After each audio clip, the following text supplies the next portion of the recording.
Hello, everyone, and welcome to another episode of FTU Life After the Military. I'm your host, Tony Rodriguez, and today I'm joined by James Jackson. James and I did some time in the Ocho, Cell Block 8.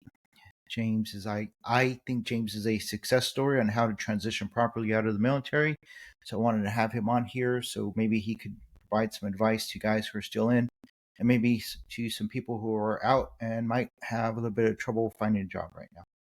So, James, thank you for being on. Uh-oh.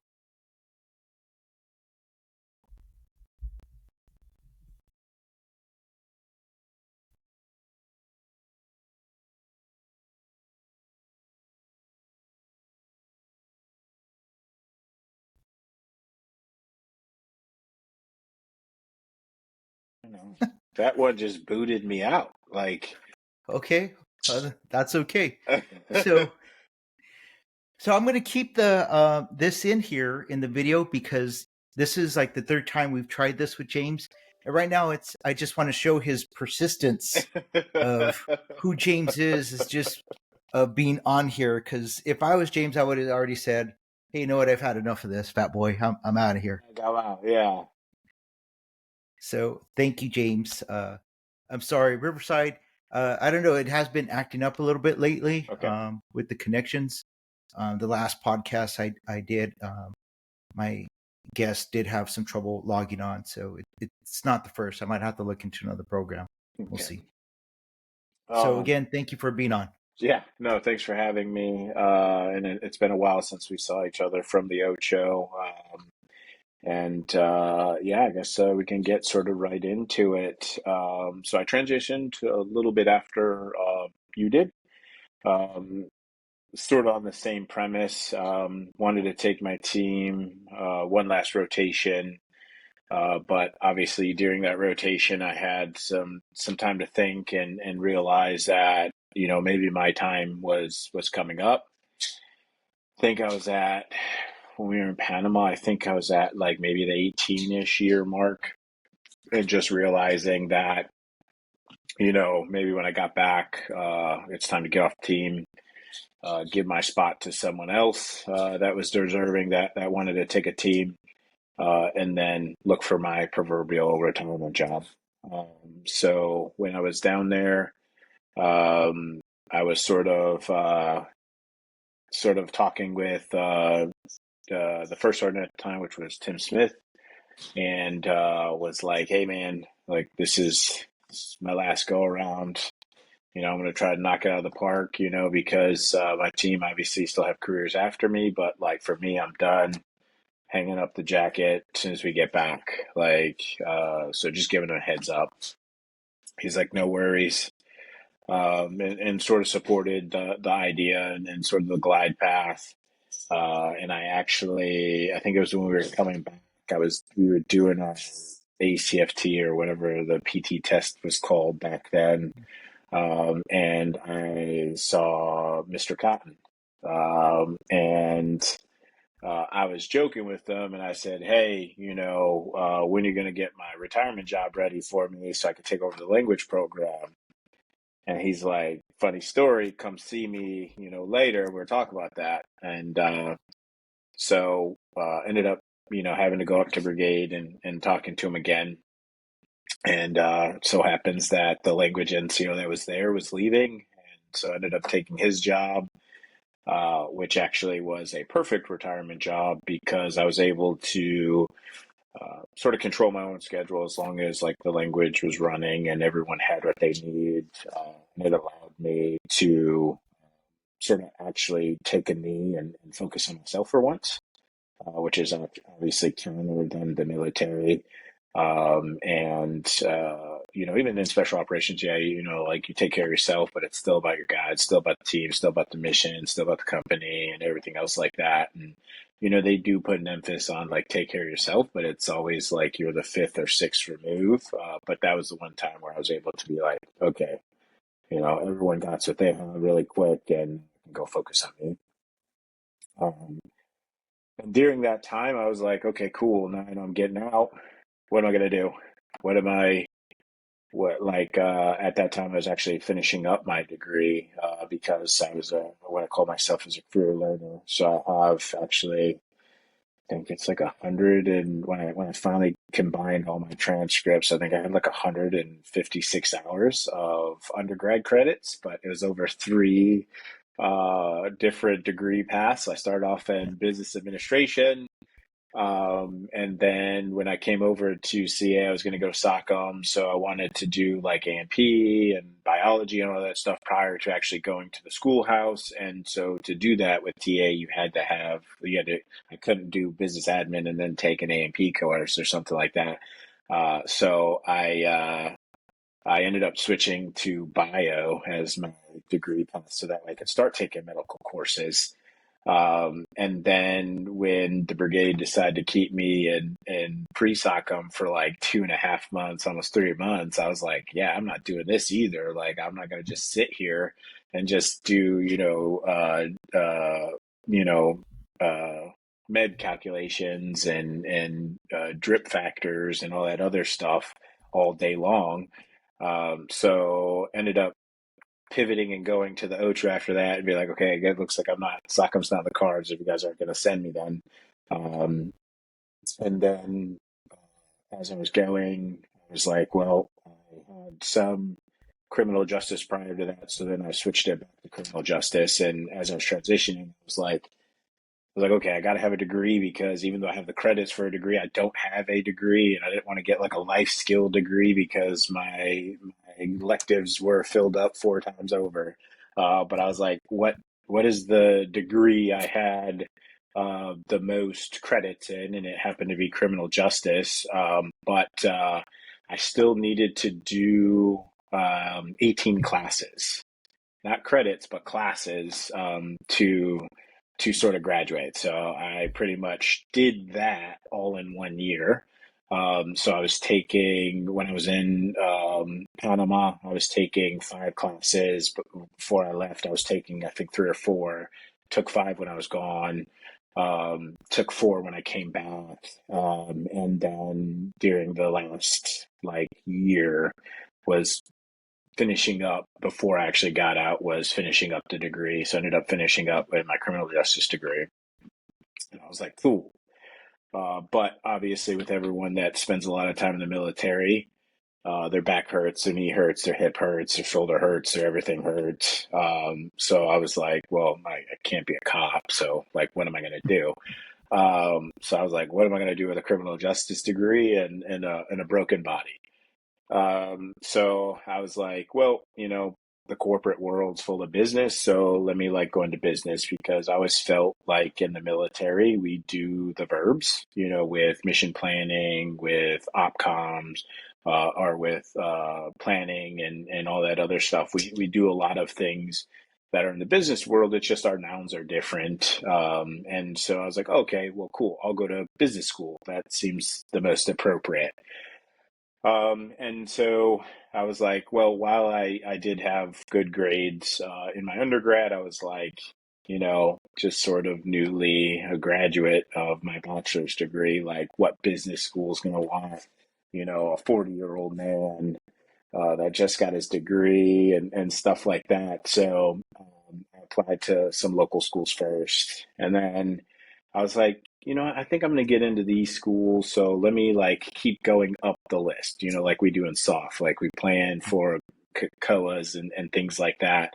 By the time was over, I applied to, I think it was like 25 different schools, and got some acceptances and things like that. And so one of them was Kellogg Northwestern. And so with everything, I asked, I went on LinkedIn and I searched folks that are graduates, looked for veterans that were graduates of Northwestern, and just asked them about the program and things like that. Because on ranking on paper, they were a great school, but like, how were they really? And so ended up selecting Kellogg, which I'm currently in now, and hopefully will graduate in December if all goes well. a few classes left, and I'll actually finish up with that.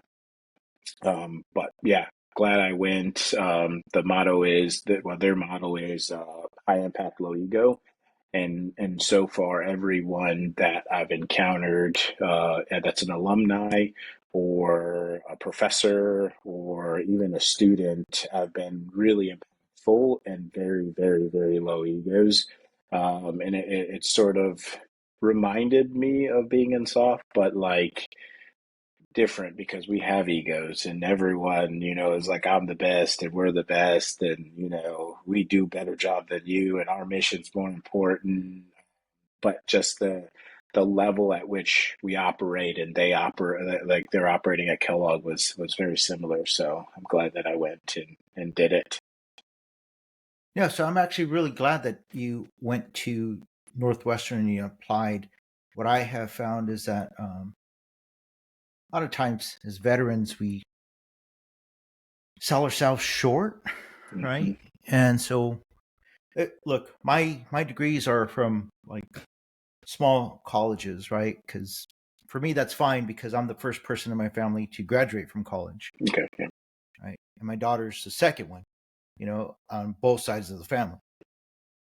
So I don't care if I graduated from Tijuana Tech or Kabul State, Yeah. like who cares? My degree is it's something for me Yeah. that nobody else in my family has. But as veterans, we sell ourselves short and we don't like try for the Ivy Leagues. I'm not going to say all veterans, but there are a lot of veterans who, I'm just going to go to the local school because I don't think I could get it into the big school.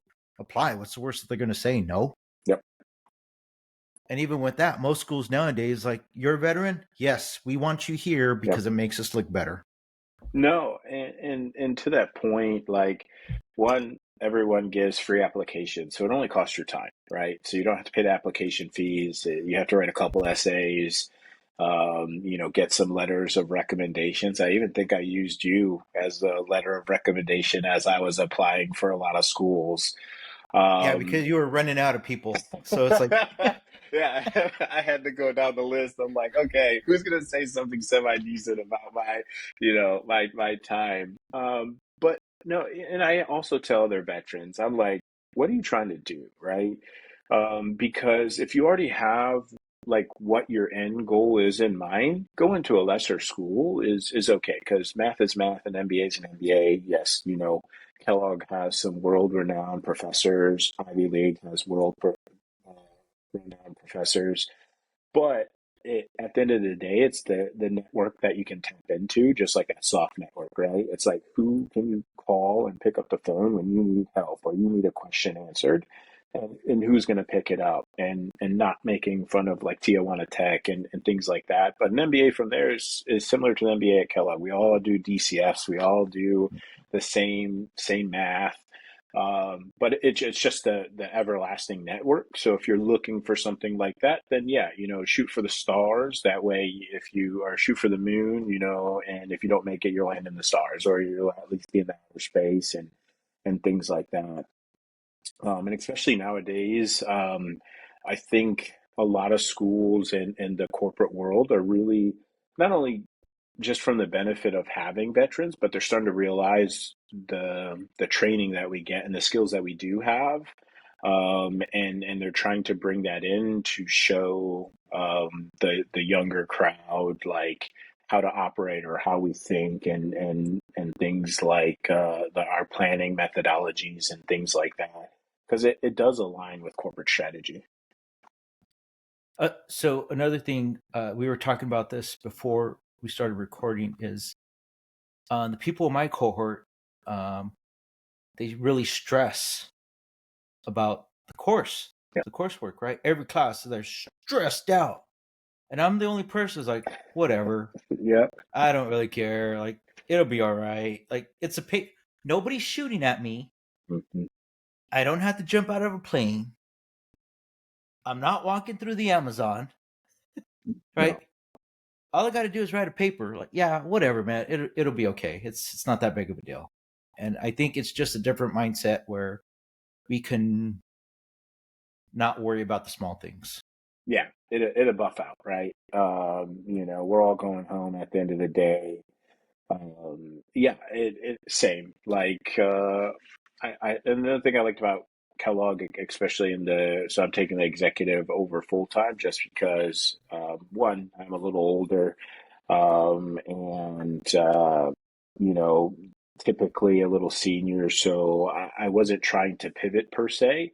So that's why I felt like the executive sort of aligned with my glide path, and I'm glad I did because I'm learning from senior executives throughout different industries from their experience, and I'm able to give some of my experiences to that point. Like sometimes there are some people that are freaking out about grades and getting the paper in, and it's like, hey, we're gonna do our best and see what happens.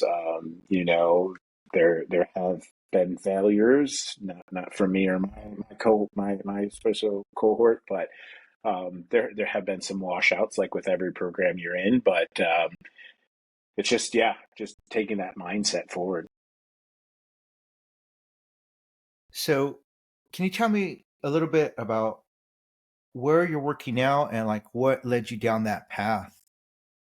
That's another good question.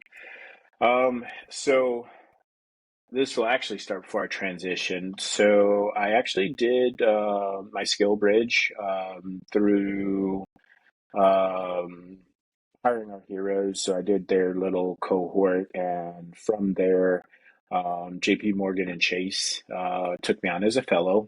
Loved the bank and loved what I was doing, but wasn't quite what I wanted to do. Is very low pace and stuff like that. A lot of desk work. So then I was realizing as I was transitioning, like every other person that transitioned, I'm going to make a great consultant. So I was like, I can teach, people how to do things in the business world and how to turn around their companies and so on and so forth. So I was actually doing a lot of case prep and things like that at that time. And I was actually targeting MBB consulting and targeting McKinsey and Bain at specific locations and actually built out a network again on LinkedIn, started talking to partners, started talking to veterans, stuff like that. And as I was doing that, I was also looking at transitioning foundations, even though I made my plan and I overplanned like everything and had Kella A to Z. I did the Honor Foundation, um, and one of the parts of the Honor Foundation is to do a business trek. And we went to Charlotte again. Sometimes it's all over the place, but it was here in Southern Pines, and we did a 3-day business trek to Charlotte and went through different firms there. So we went through a small sports advertising company. We went through Truist, Bank of America, uh, Brassfield and Gorey, which is a huge construction company out there. And one night, Nextera hosted a brewery hour panel with veterans from Nextera. So they paid for our drinks and our wings and stuff like that, and had 4 veterans from the company come talk to us about their transition and stuff like that. And at the time, I was like, I don't want to hear it. I'm just gonna get my free beer, my free wings, because I know I'm going to be a consultant. So didn't really pay too much attention, but did get their contacts and stuff like that. And like everything else, I overplanned. So I also did. It's called the Veterans MBA Conference in Atlanta. And there is you submit your resume, you pay, I think it's like a $200 fee, which is actually phenomenal. So if anybody's listening to this and you are thinking about getting an MBA, go to the Veterans MBA Conference in Atlanta. It's a good resource. But you submit your resume, and the companies can look through your resume, and they can offer you interviewing at that site. They can offer you a cocktail hour and a dinner hour. And so Scott Hamilton from NextEra reached out to me, and we talked. And I was like, we talked at the brewery too. And I was like, hey, I think I remember you from the Honor Foundation. And this was a couple months after I met him. And so he's like, oh, yeah, I remember. And started talking again, and he's like, okay, hey, I want to invite you to interview while we're down there in October. So it's every October in Atlanta. And he's like, I want to invite you to the cocktail hour, and I think I'm going to invite you to the dinner, but we got very select slots, so I'll let you know here shortly. Called me back and was like, hey, we're going to invite you to the dinner. And I was like, but you can only accept one dinner invite, but you can accept multiple cocktail hour invites because they just had tables set up. But there was only 40 candidates out of the thousands that came that could have a dinner invite, and you can only pick one. So they said, make sure whatever you choose for the dinner invite is some company you're actually really interested in. I did have a couple dinner invites, but I decided to go with Next Era because I just wanted to hear more about it. And so I re actually met up with Scott down in Atlanta, talked to him some more, and one of the interviewees that I was going to have the next day after I met with Scott and talked to him. I went on LinkedIn and obviously did my research on him so that way I could have some things to talk about and do the normal stuff. And while his bio didn't say civil affairs, I could tell he was CA. And so the first question I asked him was like, hey, were you in the 95th? And he's like, yeah, I was. I was like, okay, I was in the Ocho. And he was like, okay, perfect. I already know you can do this job. And after that, we were just sort of talking about, what we did in the Ocho, things like that. We did talk about a little bit things of like where I was going to school, stuff like that. And people we knew in common and things like that. But he's like, yeah, it's like he was a team leader in the 97th. So he's like, I already know you can do the job. I know you have the skills and stuff like that, especially if you've been CA as long as you have. So good to go. And so decided to pivot to renewable energy. And I've been doing that for roughly a year and a half now. And so far, so good. I wanted a job after the military. I know I was like going for consulting, and sorry for all you consultants out there. But as I was peeling that onion back, I realized like what is the intrinsic value and things like that. So I wanted to still serve or do something, and I thought giving renewable energy and help stabilize the grid is something that would still help. So I love being a developer. So when you say renewable energy, what do you mean? Because when I hear that, I think like I don't know, like you're the straw Nazis that don't allow us to have like plastic straws anymore. No, no, no, definitely not that. No, so I build utility scale solar, wind, battery storage, and Okay, hydrogen projects. So okay. um, we Commercial actually, solar. yeah, yeah, yeah. So we're talking big, like we actually build for utilities like Duke Energy. We actually own a utility in Florida as well. But yeah, so I actually work in Arizona and New Mexico, so I build for the utilities out in those two states. Okay. So I was doing that recently, but here in the southeast and here in this in Virginia, Okay. it's a pain in the ass because there's no land. Everybody owns the land, Yep. so you have to buy a little bit here, a little bit there, a little bit here, and then patch it all together, and it's just a pain in the ass. No, it is, and even when you get the land and you're building the project, it's never a dull moment. You haven't noticed, but I have my cell phone over here. I was actually reading an email from work while we were actually having this conversation because I'm in the middle of a couple land negotiations and a couple projects. And so after this, I'll actually respond back to the email. But it is a job that's not really 9 to 5 per se, especially working on it. Like even though we're an East Coast company and we develop in all the states. I'm on a West Coast team, so it's a 3 hour time difference. So while I'm eating dinner, they're still at work. So I'm getting calls and emails and things like that. And so it's a loose 9 to 5. Yeah. So, are you a project manager there, Yes. or okay? So project manager in development, but like wow.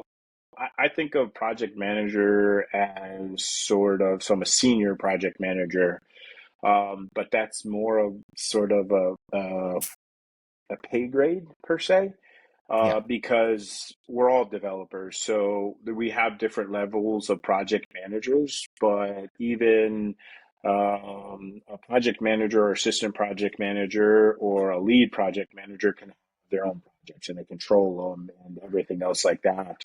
And we pretty much control all of the development of it. So from whatever we get the project in to COD. So we take it all the way through. So I have a couple in construction right now, and anytime where our construction manager has a problem or anything like that, he usually elevates it up to me, and then I try to figure out who it needs to go to internally, and things like that. So um, it it it's weird. So, like I'm not in control. Well, I'm in control of a lot of things and I have control of a lot of things, but it's more peer to peer. So, like, I'm not the boss of anybody. I don't control or really run meetings.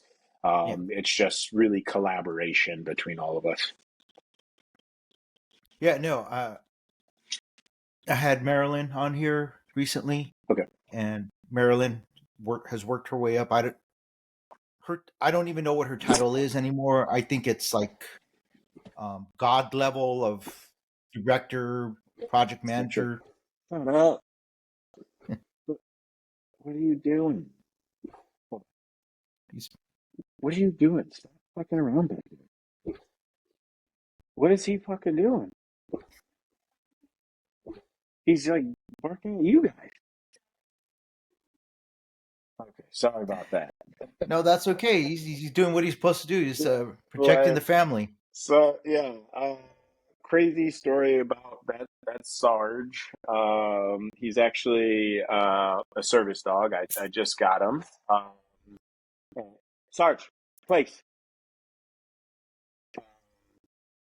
So long story short about him is our company every fall does a lot of donating. So every business unit will pick a charity and we'll Okay. do sponsorships. And one of the business units brought in puppies and you paid $5 and you could pet puppies. And so my team's like, hey, we're going to go pet the puppies. You guys want to come? And it's like, no, I got work to do. So they came back and they were talking about petting, how cute the puppies were. And so they were talking about Big Dog Rescue Ranch in Florida. And so one weekend I was like, I got some time on my hand. I looked up where it was at because I remembered it. And I found out it was the biggest no-kill shelter, I think, in the U.S. and especially in Florida. And so I was like, I think they have over like 2,000 dogs or something like that. So I was like, let me just go look and maybe I'll adopt a dog. And so when I was walking around with the person, they're like, "Hey, like, what are you doing here?" And I was like, "Well, I just retired. And I moved down here for work." And they're like, "Oh, we have a veteran center. We do service dogs." And I was like, "No, I really need a service dog, but thanks anyways." But we were walking through the facility, and we ended up seeing the head trainer and the manager of the facility, and they're like, "Hey, he's a veteran, yada yada yada." We started talking, and he's like, "Yeah, you would be, a candidate for a service dog." I was like, "No, no, thank you." But we exchanged numbers, and I was like, "Hey, if you guys need any volunteers or support, let me know. I don't mind helping. I would love to." But then he ended up sending me like some pictures of dogs, and Sarge was one of them, and so ended up getting them, and he actually does. He's for mobility. So sometimes, like if I'm on the ground doing sit-ups or something like that, or even just like watching TV on the ground, my back will lock up, and I have to do the old man roll, like Yeah. 4 or 5 times, get into a fetal position, and then crawl over and get up. But with him, I'm able to call him over if he has his harness on, and he'll help me get up, or if I'm in a chair and I need help getting up or something like that. So he's so far so still new. We've only been together for about a month, but we've been training for a while. So, but he's been with me full time for a month. But so far, so good. And usually that's actually the most I've heard him bark ever, which is probably fitting for that I'm actually doing something where I'm being recorded because he's actually never barked. Yeah. But it's I'm gonna say that that's my fault because I don't know what it is with the dogs in this neighborhood. But whenever I go run, I get chased. I was like, and I'm not sure what the hell's going on, but there's one dog. There's one dog in this neighborhood, an English bulldog, who has not chased me. He sits on his corner right Uh-huh. by his house, Yeah. and he dominates that corner. He dominates. And he makes it perfectly clear, don't come over here. Yeah. We are not friends. I don't like you. Okay. Yeah. So, and I leave him alone. And the people who have gone over there to try to pet him, they regretted it. They've had to run away Yeah. because he's on his property. He does not leave his property. He doesn't have Yeah. one of those electric shock collars. Collars. He Yeah. just knows. He knows this is my property. Don't leave. You come on my property, we're going to have a problem. Okay. Yeah. His name's Nico. Love Nico. Doesn't chase me. He looks at me, he eyeballs me, and just stares me down. Like, later, bro. Yeah. Once you're clear, Yeah, it's okay. yeah, Yeah. Yeah. yeah. No, Sarge is, So, he's afraid of his own shadow. So for him to be barking right now, I'm actually liking it because it's he's hopefully going to get over being afraid of his own shadow. Sarge. so hey, so Marilyn and Georgia Medina both told me that project management on the outside is completely different from what we call project management in the Army overseas. Yes. Yeah. So Mainly because you don't control your team. yes, that's where the key difference is, but where there's parallels are is that with the military aspect of it, which I'm used to, is um, everything's in your purview, but you don't know it's in your purview until it didn't happen. Um, and someone asks why it didn't get done, or why is this late, or why didn't you do this, or whatever, and you're like, oh, okay, got it. Yeah. And then you go, hey, what is that? Or whatever. No, but I do like it because the scope is so vast, and you really understand pretty much all the nuances. So I'm learning technical engineering aspects to federal like heights and limits of transmission lines and things like that. Things I just never thought that I would care about that I do find a little interesting, because when you go through like new neighborhoods and you're like, they just built this neighborhood. Why didn't they put all those, transmission lines in the ground and all that other stuff, and learning the technical aspects of that, just seeing the world around you a little bit different has been crazy as well. All right. Yeah. So I wanted to know, I've talked to a few people who are still in and they have their ideas of what transition is going to be like. And some, I'm not going to say they're naive, but I think they're overly optimistic. Mm-hmm. Um, I, I got out in 2022 because I knew that because of the COVID shutdown, that there were, everything was opening up again, Mm-hmm. that there were jobs available, right? I know that my resume is probably the strongest part for me. The interviews, it's hit or miss. If I feel comfortable, I'm going to knock it out of the ballpark. If I don't feel 100% comfortable, I'm going to have a hard time. I did not want to network because I did not want the military to take any credit for me getting a job after the military. Mm-hmm. I wanted it to be all me. Yeah. But what advice would you give for people? I was lucky because there were a lot of jobs back in 2022. There aren't as many jobs, especially with the federal government like cutting people loose. Yes. So, what recommendations would you have for somebody who's getting out within the next 6 to 18 months? So my advice is, and I can, well, from what people, I I don't want to say this like it's not like bragging or anything like that, because you know me, like I'll talk crap with those I know, but I'm not really a bragger. I let my actions speak louder than my words. But team sergeant's a team sergeant or something like that, or company to company, like have that camaraderie. But people tell me like I'm very fortunate of how I landed from business school to where I'm working now, to the level I came in at, and things like that. And I'm, grateful to have a job, and things like that, and gotten into business school just in general, let alone Kellogg. Um, but with everything, you have to plan, right? And sometimes like, when we were doing ranges and we did the drill over and over again, you're like, I'm on my 50th time, like, come on, like I'm done, like I don't want to do this again, or whatever else. Or you're getting ready to meet, some embassy staff or someone from the partner nations, who are doing planning with your guys, and talking about things like that. Is this is the same thing you got to do as you're transitioning, right? So you got to make a plan, and you got to work the plan, but you also got to know that the plan isn't going to be what you made it out to be. So initially, like I said, I wanted to be a consultant. So I was doing casing, and I read every book that a lot of McKinsey partners made, and I was networking with, people in the consulting world. And then all of a sudden I had to pivot on a dime, right? And figure out what else I was doing. And even though like, uh,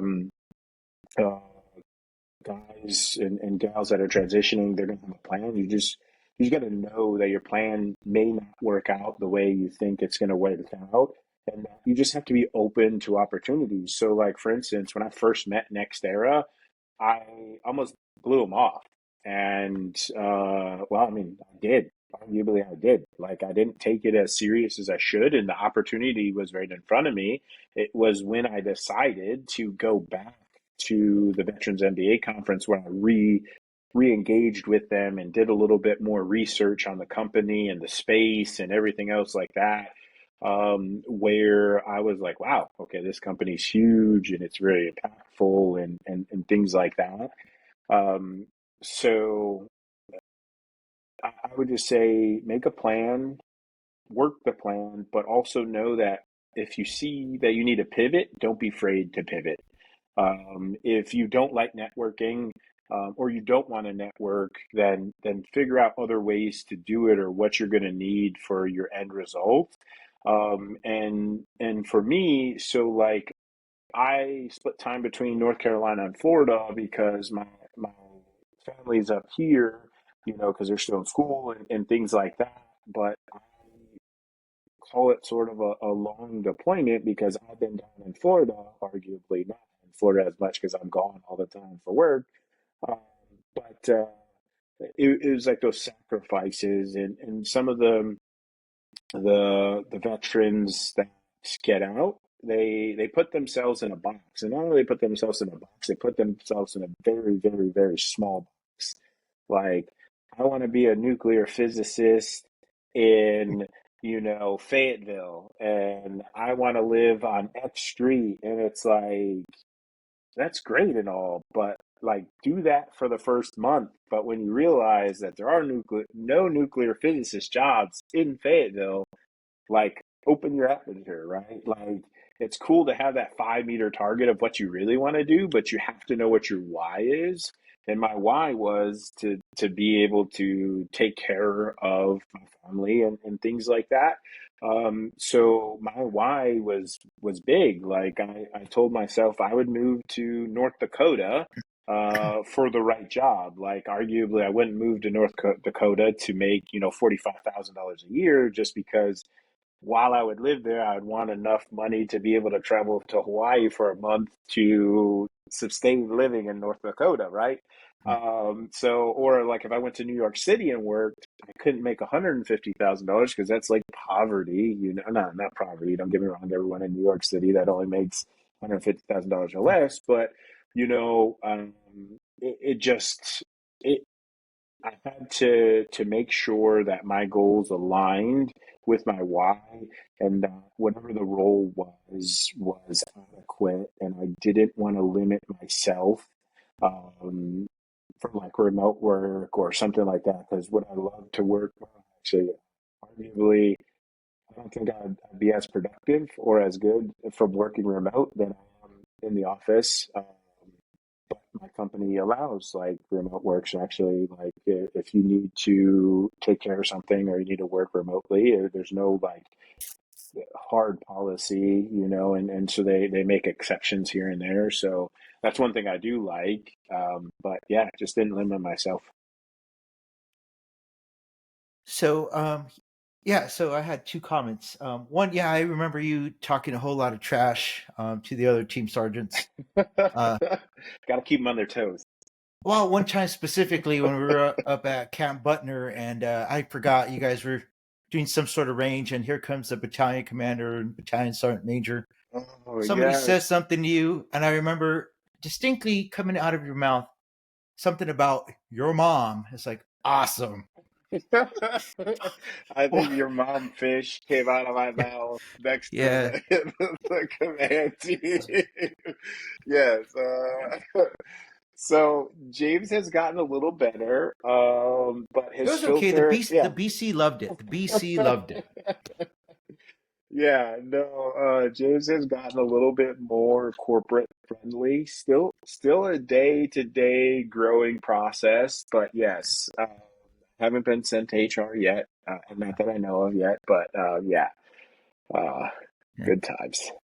And the other thing is, so I don't think it's bragging, right? So you talked about how many classes you were taking in like the last what year, 18 months Yeah. to finish your degree. One of the medics over at the Sockham Schoolhouse, Mike Jackson, when he came down to like the last 4 years of his career, he realized I have no education whatsoever. Oh, yeah. And he would show us like his MOS, and it was like 30, letters and numbers long. He's like, this means nothing in the outside world, Hmm. right? And he would show us, like, you see that right there? That's aerosol. What the hell am I going to do with aerosol? Right. And so in 4 years, he went from no school whatsoever to finishing his master's. Mm, Right. So he good. Yeah. went all the way, got a bachelor's and a master's in 4 years. I knew coming in that I needed an education to provide for my family. I didn't know what, but I Mm. knew a bachelor's wasn't going to be enough because I too got the criminal justice, right? I knew I didn't want to be a cop. I'm from East LA. I hate cops, right? Yes. Um, so I went and got a master's. I ended up getting 3 masters. That's not bragging. That's our hard work, Yeah. right? And I hear a lot of guys, well, I could have done that too if I didn't have this job. Well, that's a you problem, bro. I don't know. I don't know what to tell you. Maybe you should have switched jobs in the military, like, But or figured even, something out. yeah, Figured something out. even those guys, those are, unfortunately, there's a lot of guys that have that. Like, I was deployed. Like, I was eat, breathing, and sleeping work, like I was doing daycare drop off, listening to audiobooks. Father's Day, we went to Myrtle Beach or Wilmington, so I could go diving, and I was doing homework that weekend, right? Like I planned the weekend out where I was going to be able to do things, and get classes done and things like that. And it was a little bit at a detriment to the family. Like I should have, thought of them a little bit more. But I arguably was doing it for them as well. But it was a lot of lost quality time and quick showers and baths and things like that, and quick hugs and kisses. And then I'm in my office, doing things, or I'm going in early to get a workout in, get showered, go to the office, knock out something before I start the day or whatever. So it was a struggle. Like, believe it or not, like I do not recommend that for anyone, because that put me at my that put me at my wit's end, and arguably, like, it was one of those proverbial things. When you spread yourself so thin, I wasn't good at anything. Now, granted, I did graduate with honors and things like that, but if you ask me one thing about any of those classes I was taking, even when I was in the class, I'd be like, I don't know. Like, it's just as soon as I would take a test, don't go on to the next one or something else. But so along with that, my friend Jesse was in town a couple of weeks ago. We went out to dinner. We talked about I had started my master's degree when I was in Iraq. I got hit by an IED, right? Yeah. Went through all that. Somehow miraculously we survived. Came back, had to take my team sergeant to the FST, right? Because he was kind of jacked up, right? What we didn't know is that everybody in that vehicle had TBI, right? This was in 2008. Yeah, right? Survived an IED in 2004, another IED in or 2003, and then another one in 2008. TBIs both times. What do I get? Yeah, whatever. Your head hurts. Big deal. Big whoop. Take some aspirin. I wrote a paper the next day. Turned it in. Got a fail in my master's program because a professor, as I said, I don't understand anything that you wrote. And I opened it up. It's like, I don't understand what I wrote. Yeah, I remember writing. Yeah, I was like, I don't remember writing. I had a TBI and I'm a dumbass there trying to write a paper. Yeah. Right. I think the only thing I was proud of is like, well, my APA format's still, Yeah, that's straight, man. That's straight. All right. But, and that's like stuff like, so that's why it's like, I don't think we're not bragging. Like we made the sacrifices so we could be where we are. And I hope whoever's listening to this is like, it's not too late. You can one step at a time to get where you want to be. No, that was sort of it, and things like that. Like, and that's another reason why I try whenever a veteran calls me or somehow gets my number from someone, I will happily talk to them uh, because I want them to do better than I did, right? And not go through the struggles that I went through. And I notice even in the land where we came from, there's a lot of guys that successfully transition out, and not one of them comes back. You know, no one comes back and talks to some of the other guys and tries to assist and help any way they can. Like, don't get me wrong. I'm sure some people do, and there are some connections. But we have a great skill set, and we have individuals that just go off and do great things. But like to me, it's like I'm still talking to a lot of other individuals I met in the units, and anytime a role comes up where, because I'm still on LinkedIn and looking and things like that, like, hey man, check this out, apply to this, or hey, this looks good. I know you said you wanted to go here. Here's something there. But yeah, like it. I wouldn't say. I still feel like it's a brag, even though it's not. But it's just like one of those weird things. Like I don't think I did well. I sort of even look at that my military career the same way, right? There's so many things I could have done better, and even in transition, like I'm always like, there's just so many things I could have done better, and things I wish I would have done better. But then I have folks that will tell me like, "What are you talking about? Like, you had a great career, you got the assignments you want, you went to the places you want, you did the things you want, and even now you got into a great school." But I'm like, don't we all, like, isn't everyone doing X, Y, and Z? So yeah, And the sad thing is like, no, everyone is not doing X, Y, and Z. Some people are out there having a hard time. Um, that's part of, so my dissertation is, I'm looking at it to see if there's a correlation between the training that administrators from the VA receive and the how many veterans drop out from seeking assistance from the VA due to the lack of training or insufficient training or the training in general that the administrators receive? That actually will be good because I've yet. Well, quick little story. Like I did just my in processing, and you know, was you know, as I was transitioning, some of those boxes and walls break down, and you don't realize that they're there. And we're so good at putting things in boxes, and as you're transitioning, those boxes, some of them leak out, and so I was like, whoa, let me go talk to someone, just to make sure. And even then, they were sort of writing it off as like, oh, this is like, transition anxiety. And I'm like, I don't know. Like, I'm like, what else could I be? I mean, yes, we all are anxious about transitioning. We're all worried about transitioning, but I think people put labels on things too quickly, right? And even in the medical field and stuff like that. But I talked to the mental health at the VA, just to, like, because they have you do all of the in processing and stuff like that.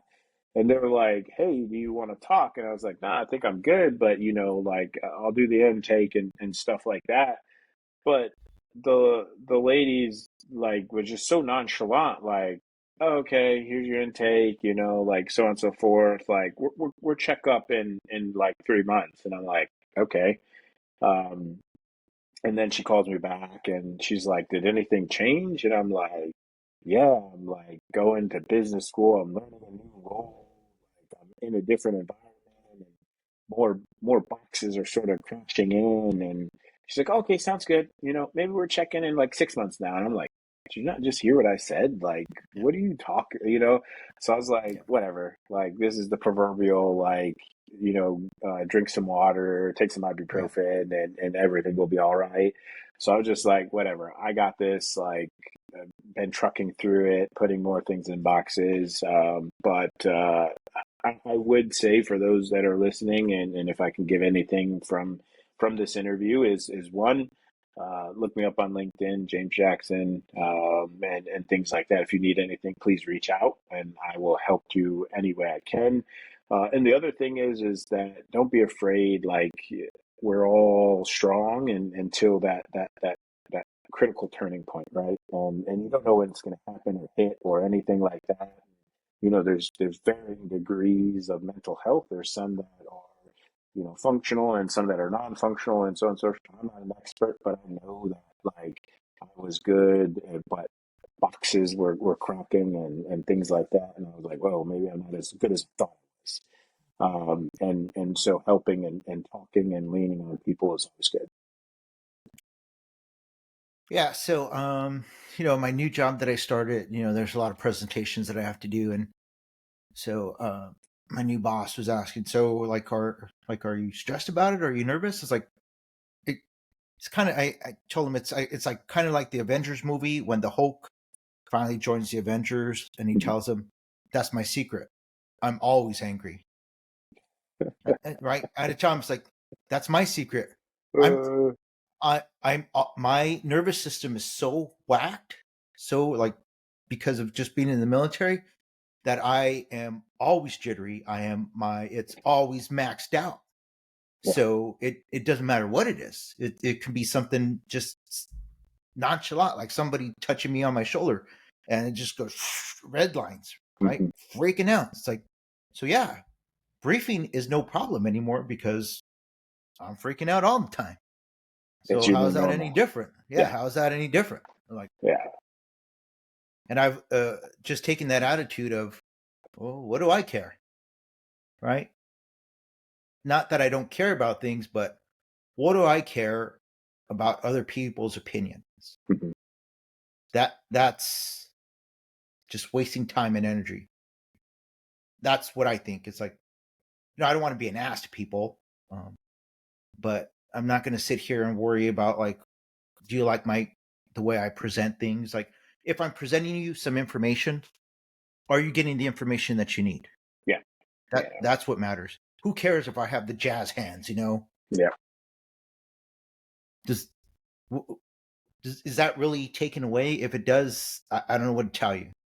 Yeah. Or if you're moving around, like, Yeah, and arguably, like, well, you're sort of still in the military space, but like in the civilian space, one presentations, I've done some high level for my projects and things like that, and somewhere in front of like the CEO and things like that, and it's more of a conversation, like I was thinking, like I'm asking the company to give me an extreme amount of money to develop this project, and I thought like it's going to be hard, and everyone was friendly, and I'm thinking like I I got more pushback from doing a range briefing that was just a normal qual than this. You know what I'm saying? Like yeah, it's like I felt more comfortable doing the range briefing, comma, than I did,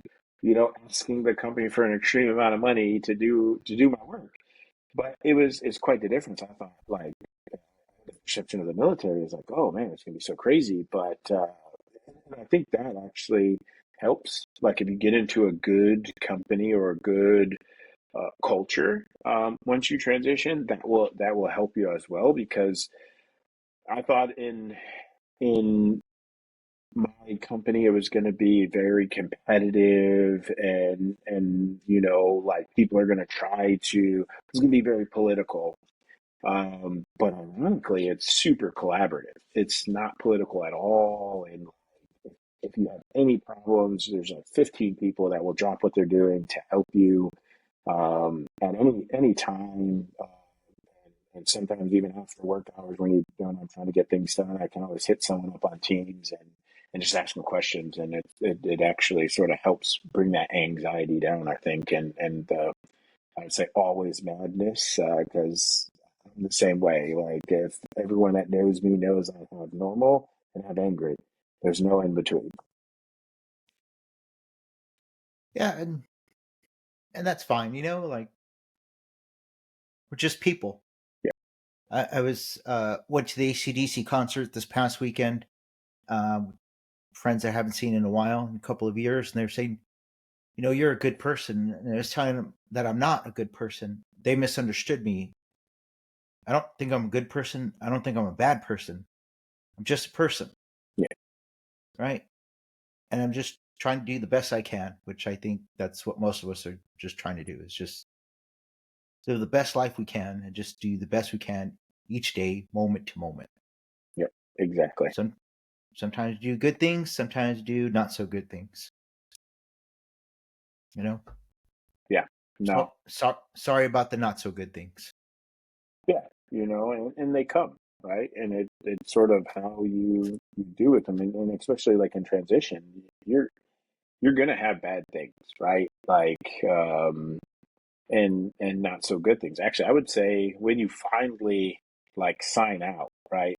I didn't think I was gonna get confetti guns and all this other stuff and things like that. I didn't want that, right? I actually only did a retirement ceremony for my son. I think he's still mad to me. So he's my middle child. He's now 7.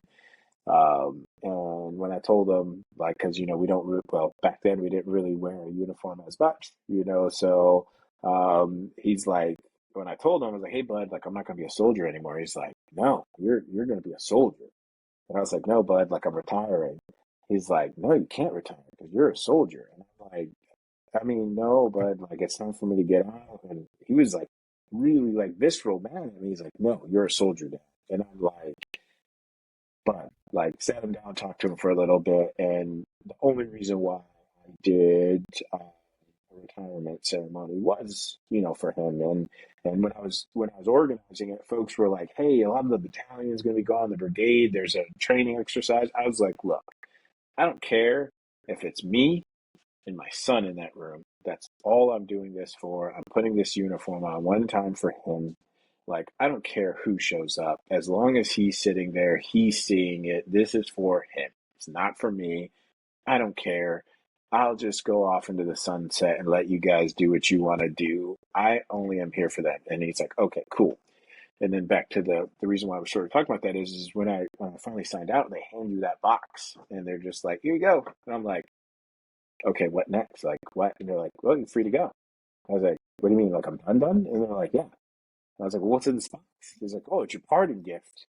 And I'm like, what the fuck? Like, what do you mean a parting gift? And I opened up and it's an unfolded flag. And I was like, okay, like, it's like one of those like letdowns or like, not so bad moments. You're like, I gave so much for all of this. And you give me a unfolded flag and a box and a piece of paper, and say, okay. I'm going to be honest. When I signed out of the, what is that, the Soldier Support Center, the Yeah. old Womack, Yeah. I felt like Tim Robbins in Shawshank Redemption when he was coming out of the pipe. Ah! Yes. Like, I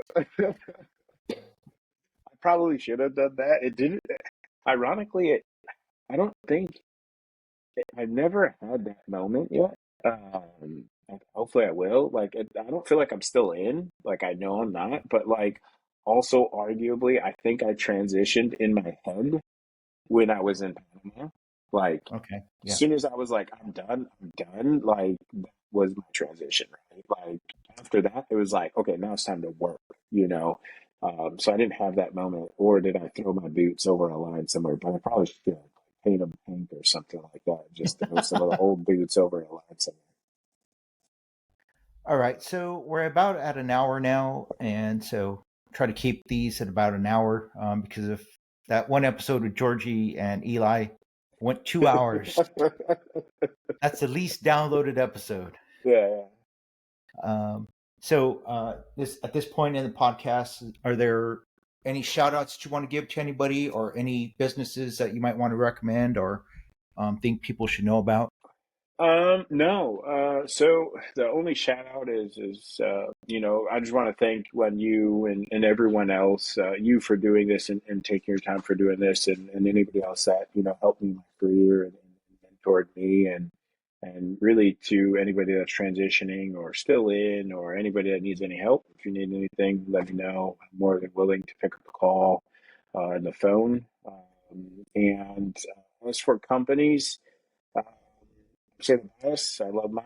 I think it's a great company, very veteran friendly, and it is a great role for a veteran, but it's not for everyone. Um, if you're trying to get a slower pace and not so busy in travel and things like that, so that's why I don't really plug companies. But if you are interested in different companies, let me know. I actually did a lot of deep dives in the banking industry, the consulting industry, even the renewable energy industry and things like that. So I can at least help you, figure a company that would be good for you. So for me, I left my job at Centera, and they're very veteran friendly. But for the same reason that you said about your job, that's why I left because after 11 deployments, I missed at least 5 years of my daughter's life. Mm-hmm. And then she went to school in Alabama, so that's another 4 years. And I want to see my family. So I was also working in commercial solar, and I was gone 5 days a week, every week. And so I left that job, but it was a good job. I worked with a lot of good people. I want to give a shout out to Miss Keisha and Jeremy, who kept me sane during some dumb times out there. And they're very good people. And if you have an opportunity to work at Centera, ask to work with Miss Keisha and with Jeremy because they will treat you right. They will help a young, inexperienced project manager not waste or lose hundreds of thousands of dollars on a product that you do not need. They don't. So my Yeah. my travel's not that crazy. Like I'm semi behind a desk more than that, but more than I want to be, but not traveling as crazy as that is. So Yeah. you had me beat on that one. Well, the benefit of it was I got to see bald eagles just about on a daily basis up in Virginia. So that was So pretty awesome.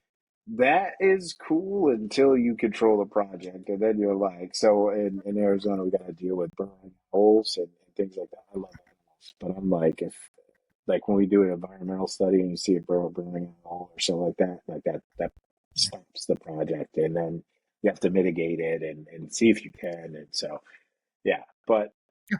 yeah, like it is good seeing them though. All right, so everyone, thanks for listening. Remember, if you're transitioning out, you do have something that makes you special. You have something that makes you unique. Identify what it is, maximize it to its fullest potential, and I know you'll be successful. So until next time, zot, zot, zot, and roll tide. Go blue.